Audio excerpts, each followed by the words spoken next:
Hello दोस्तों, तो आज हम लोग पॉलिटी की इस सीरीज को आगे बढ़ाते हुए चर्चा करेंगे भारतीय संविधान के स्रोत।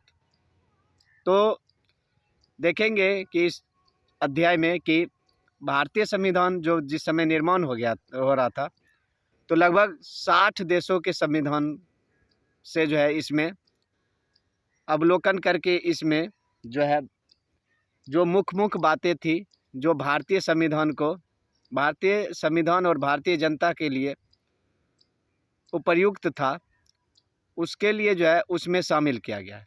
तो देखेंगे एक एक करके हम लोग इसमें चर्चा करेंगे कि कौन कौन सी बातें भारतीय संविधान में शामिल की गई।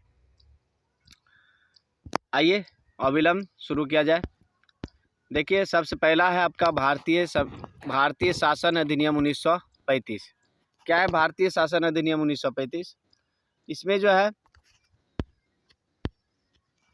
तो भारतीय शासन अधिनियम 1935 का भारतीय संविधान पर गहरा प्रभाव है, क्योंकि हम लोग ये चर्चा कर चुके हैं कि जब तक संविधान लागू नहीं हुआ था तब तक जो है भारत का शासन प्रणाली भारत शासन अधिनियम 1935 पर आधारित था और उसी से हमारा देश चल रहा था।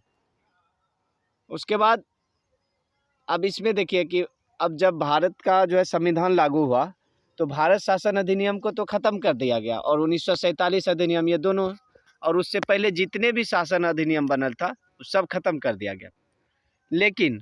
लेकिन भारत शासन अधिनियम, इससे जो मुख्य बातें थी जो भारतीय संविधान और भारतीय जनता के लिए ज़रूरी था, आवश्यक था, उसको जो है उसमें शामिल किया गया। तो देखिए क्या है, सबसे पहले संघीय व्यवस्था, यानी भारत का जो संघीय व्यवस्था है, भारत राज्यों का संघ है, यानी अखिल भारतीय संघ का जो निर्माण किया गया भारत के लिए, ये जो है संघीय व्यवस्था भारत शासन अधिनियम 1935 से लिया गया है। उसके बाद है न्यायपालिका। न्यायपालिका जो देखते हैं हम लोग कि केंद्र में जो है एक सर्वोच्च न्यायालय है और प्रत्येक राज्य अथवा एक से अधिक राज्यों के लिए एक न्यायालय है। ये इसकी जो चर्चा भारतीय संविधान में हुई है, ये जो है भारत शासन अधिनियम 1935 से अधिग्रहण किया गया है। उसके बाद है आपातकालीन उपबंध। आपातकालीन उपबंध यानी राष्ट्रपति शासन और राष्ट्रपति शासन हो गया। उसके बाद आपातकाल और राष्ट्रीय आपात, ये सब जो लागू किया जाता है, या वित्तीय आपात, ये सब जो है आपको भारत शासन अधिनियम 1935 से अधिग्रहण किया गया और इसको एक जगह और से ग्रहण किया गया है, जिसकी चर्चा जो है आप अगले अध्याय में करेंगे, क्योंकि जिस समय आपातकाल पढ़ेंगे उसमें जो है उसका चर्चा होगा। और उसके बाद है कि जैसे लोक सेवा आयोग, ये जो है आपका लोक सेवा आयोग, बीपीएससी जिसको कहते हैं हम लोग, बीपीएससी हो गया, यूपीपीएससी हो गया, जेपीएससी हो गया। तो जो राज्यों का जो है पीसीएस होता है, जिसको पीसीएस भी कहा जाता है, वो जो है आपको ये भारत शासन अधिनियम 1935 से अधिग्रहण किया गया है। राज्यपाल का कार्यकाल का मतलब हो गया कि राज्यपाल जो है उसका कार्यकाल कितना दिन का रहेगा, वो किसके प्रति जो है उत्तरदायी होगा, ये सब बातें भारत शासन अधिनियम 1935 से अधिग्रहण किया गया। उसके बाद प्रशासनिक विवरण, जैसे कि जो भी प्रशासन होता है देश के अंदर, वो सब जो है ये भारत शासन अधिनियम 1935 से ग्रहण किया गया है। तो ये था भारत शासन अधिनियम 1935। अब आइए, अब देश में आएंगे तो सबसे पहला जो है आपको दिया है यहाँ पर ब्रिटेन मतलब इंग्लैंड। यहाँ से देखिए क्या क्या लिया गया, तो संसदीय शासन प्रणाली अर्थात ये जो हमारा जो शासन व्यवस्था है, जिसमें जो है संसद जो है चुना जाता है और उसका जो है मंत्रालय बनता है, संसद से मंत्री बनता है, ये सब शासन व्यवस्था जो है ये ब्रिटेन के सरकार से, यानी ब्रिटेन की लोकतंत्र से लिया गया है ब्रिटेन। उसके बाद है आपका विधि का शासन का मतलब हो गया आपका कि विधि का शासन हो गया कानून व्यवस्था, यानी कानून व्यवस्था जो हो गया विधि के अनुसार जो चलता है, ये आपको लिया गया है ब्रिटेन की सरकार से। और विधायी प्रक्रिया का मतलब हो गया कि संसद जो कानून बनाता है कैसे बनाएगा, उसमें जो है किस सभा में पहले आएगा, कौन सभा कितना मत देगा, ये सब जो है विधायी प्रक्रिया जो भी होती है ये सब लिया गया आपको ब्रिटेन की सरकार से, ब्रिटेन की संसद से। उसके बाद है कैबिनेट प्रणाली। कैबिनेट प्रणाली जो देखते हैं हम लोग, मंत्रालय जिसको कहते हैं, जिसमें जो है मुख्यतः 25 मंत्री जो है रहता है। हाँ, उसमें जो है मंत्री जो कैबिनेट मंत्री कहलाता है, जिसका जो है कार्य जो है अन्य मंत्रालय को जो है कमांड करना होता है, वो है कैबिनेट मंत्री। तो इसका जो है गठन जो है ब्रिटेन की संसद से लिया गया है। उसके बाद है परमाधिकार लेख। परमाधिकार लेख, ये परमाधिकार लेख ये जो है आपका न्यायालय द्वारा जो जारी किया जाता है परमाधिकार लेख, ये सब जो है ये ब्रिटेन की सरकार से लिया गया है। उसके बाद संसदीय विशेषाधिकार, तो संसद वाली जो भी बातें हैं, संसदीय प्रणाली, ये आपको ब्रिटेन की सरकार से लिया गया है। उसके बाद है द्विसदनीय व्यवस्था। द्विसदनीय व्यवस्था यानी लोकसभा एवं राज्यसभा, ये 2 सदन हैं हमारे, ये आपको ब्रिटेन की सरकार से, ब्रिटेन की संसद से ग्रहण किया गया और भारतीय संविधान में शामिल किया गया। तो आइए देखा जाए एक बार क्विक रिवीजन कि ब्रिटेन की सभा से क्या क्या लिया गया है ब्रिटेन की संविधान से। तो संसदीय शासन प्रणाली हो गया, उसके बाद विधि का शासन, उसके बाद विधायी प्रक्रिया, एकल नागरिकता, कैबिनेट प्रणाली, परमाधिकार लेख, संसदीय विशेषाधिकार, द्विसदनीय व्यवस्थापिका। तो ये था ब्रिटेन की सरकार। आइए नेक्स्ट है आपका कनाडा के संविधान। तो देखते हैं कनाडा के संविधान से क्या क्या अधिग्रहण किया गया और भारतीय संविधान में शामिल किया गया।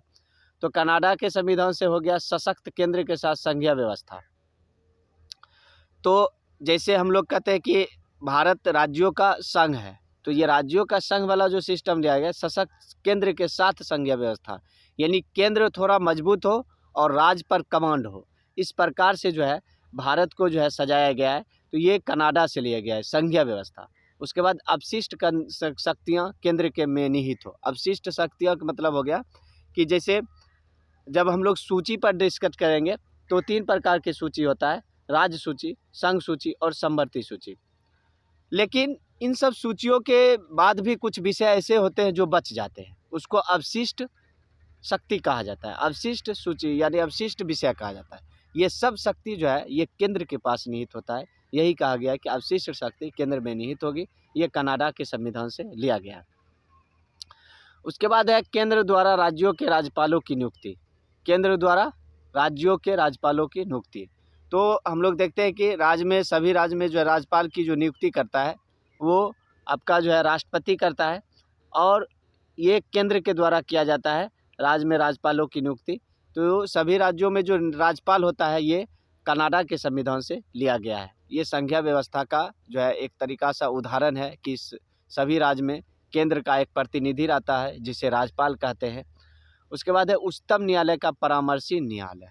उच्चतम न्यायालय एक परामर्शी न्यायालय है। परामर्शी न्यायालय का मतलब कि उच्चतम न्यायालय जो है ये परामर्श दे सकता है सरकार को, राष्ट्रपति को, यानी किसी भी क्षेत्र में जब लोग जो है लोकतंत्र का खिलाफ करेंगे, संविधान का खिलाफ करने लगेंगे, तो इसमें जो है उच्चतम न्यायालय को ये अधिकार है कि वो उसको जो है परामर्श दे और न्याय निर्णय करे।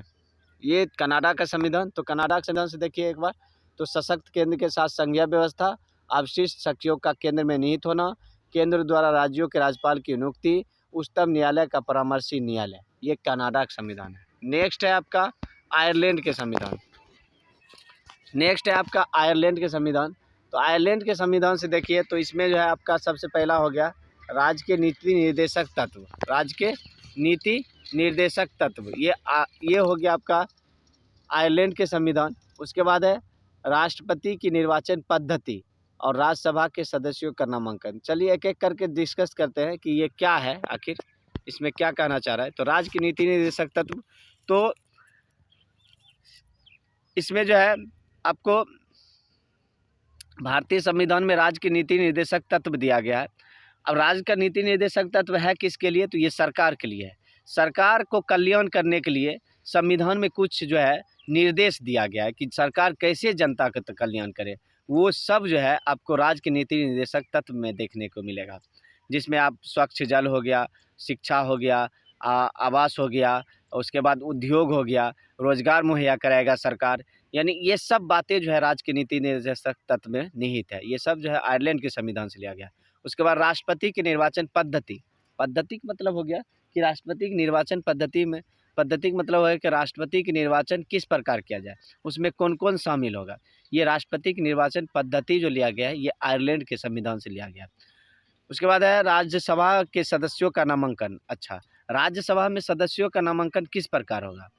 जैसे जब हम लोग राज्यसभा पढ़ेंगे तो उसमें देखेंगे कि राज्यसभा में जो लोगों का नामांकन जो होता है वो कई प्रकार से होता है। जैसे उसमें स्नातक स्तरीय व्यक्ति कुछ राज्यसभा का नामांकन करते हैं, कुछ जो है राज्यपाल किया जाता है, और 12 सदस्य जो है राष्ट्रपति जो है उसमें नामांकन करते हैं। तो इस प्रकार से राज्यसभा के सदस्यों का नामांकन ये जो है आपका आयरलैंड के संविधान से लिया गया है। राज्यसभा में सदस्यों का नामांकन। उसके बाद है ऑस्ट्रेलिया के संविधान। ऑस्ट्रेलिया, तो ऑस्ट्रेलिया के संविधान से समवर्ती सूची लिया गया है। क्या लिया गया है? समवर्ती सूची। ऑस्ट्रेलिया के संविधान से समवर्ती सूची लिया गया है। समवर्ती सूची क्या है? तो अभी तुरंत हम लोग चर्चा किए थे कि भारतीय संविधान में 3 सूचियाँ मुख्यतः है, जो राज्य सूची, संघ सूची और समवर्ती सूची। तो राज्य सूची पर जो है सिर्फ राज्य सरकार जो है कानून बनाएगी। कभी कभी केंद्र सरकार को ज़रूरत पड़ता है तो बनाती है। केंद्र सूची में केवल और केवल केंद्र सरकार वो उस विषय पर कानून बनाएगा। लेकिन समवर्ती सूची में दोनों जो है कानून बना सकता है। लेकिन एक बात याद रखना है कि समवर्ती सूची में दोनों जब कानून बनाएगा तो संसद का कानून ऊपर होगा। स्वाभाविक बात है कि केंद्र जो है सशक्त है तो उसका जो है कानून ऊपर होगा। तो समवर्ती सूची ऑस्ट्रेलिया के संविधान से लिया गया है। उसके बाद है व्यापार और वाणिज्य की स्वतंत्रता। व्यापार और वाणिज्य की स्वतंत्रता यानी भारत के अंदर हो गया या भारत से बाहर आप परमिट लेकर व्यापार करते हैं सरकार से, तो इसके लिए आप स्वतंत्र हैं व्यापार करने के लिए पूरे भारत में। तो ये ऑस्ट्रेलिया के संविधान से लिया गया है इस बात को। उसके बाद है संसद के दोनों सदनों की संयुक्त बैठक।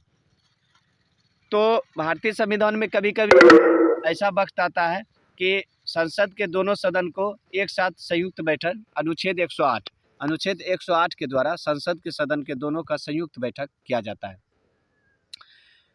जब दोनों सदन में जो है विवाद हो जाता है, किसी जो है विषय पर जब विवाद हो जाता है तो राष्ट्रपति उसमें संयुक्त अधिवेशन बुलाता है। आइए उसके बाद देखिए फ्रांस के संविधान से क्या कौन कौन सी चीज़ें लिया गया है। तो फ्रांस के संविधान से आपका गणतंत्र यानी भारत में कोई भी वंशानुगत शासक नहीं होगा अब। यानी जिस प्रकार जो है 1789 ईस्वी की फ्रांसीसी क्रांति हुई और वहाँ जो है वहाँ का जो है राजवंश को ख़त्म कर दिया और उस समय से फ्रांस में जो है लोकतंत्र स्थापित हो गया, उसी प्रकार भारत में भी गणतंत्र फ्रांस के संविधान से लिया गया है। और कहा गया है कि अब 26 जनवरी 1950 के बाद कोई भी जो है भारत में जो है वंशानुगत शासक नहीं होगा। उसके बाद है दूसरा है स्वतंत्रता, समानता और बंधुत्व। यानी भारत में जो स्वतंत्रता हो गया, यानी सभी व्यक्ति स्वतंत्र है, सभी व्यक्ति जो है आपस में जो है। उसके बाद बंधुत्व है, मतलब समान है। सबसे पहले तो सभी व्यक्ति सब आपस में समान है। उसके बाद बंधुता तो मतलब हो गया कि जो भी व्यक्ति है भारत में सब आपस में जो है भाईचारे में रहे। ये सब जो है फ्रांस के संविधान से लिया गया। आगे है दक्षिण अफ्रीका के संविधान से किन किन चीज़ों को जो है भारतीय संविधान में शामिल किया गया। तो आइए देखा जाए। तो संविधान संशोधन की प्रक्रिया, तो भारतीय संविधान में जो है संशोधन की प्रक्रिया को शामिल किया गया है और अब तक लगभग जो है 104 संशोधन हो चुका है, 105 संशोधन लगभग में हो चुका है। कानून भी बन गया है 105। तो ये आपका जो है दक्षिण अफ्रीका के संविधान से लिया गया है और प्रथम संविधान संशोधन 1951 ईस्वी में हुआ और इसमें जो है 90वीं अनुसूची को सम्मिलित किया गया। तो ये संविधान संशोधन की प्रक्रिया ये दक्षिण अफ्रीका के संविधान से लिया गया है। अब इसके लिए संसद जो है संयुक्त बैठक हो गया। ये संसद जो है क्या करता है कि वो संशोधन प्रक्रिया जो है करता है। उसके बाद है राज्यसभा के सदस्यों का निर्वाचन, यानी राज्यसभा में सदस्यों का निर्वाचन किस प्रकार से होगा। इसके लिए और उसमें क्या मत पद्धति रहेगा। तो राज्यसभा के सदस्यों का निर्वाचन ये दक्षिण अफ्रीका के संविधान से लिया गया है।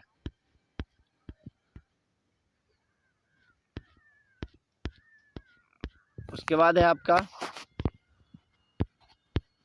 ये आपका उद्देशिका।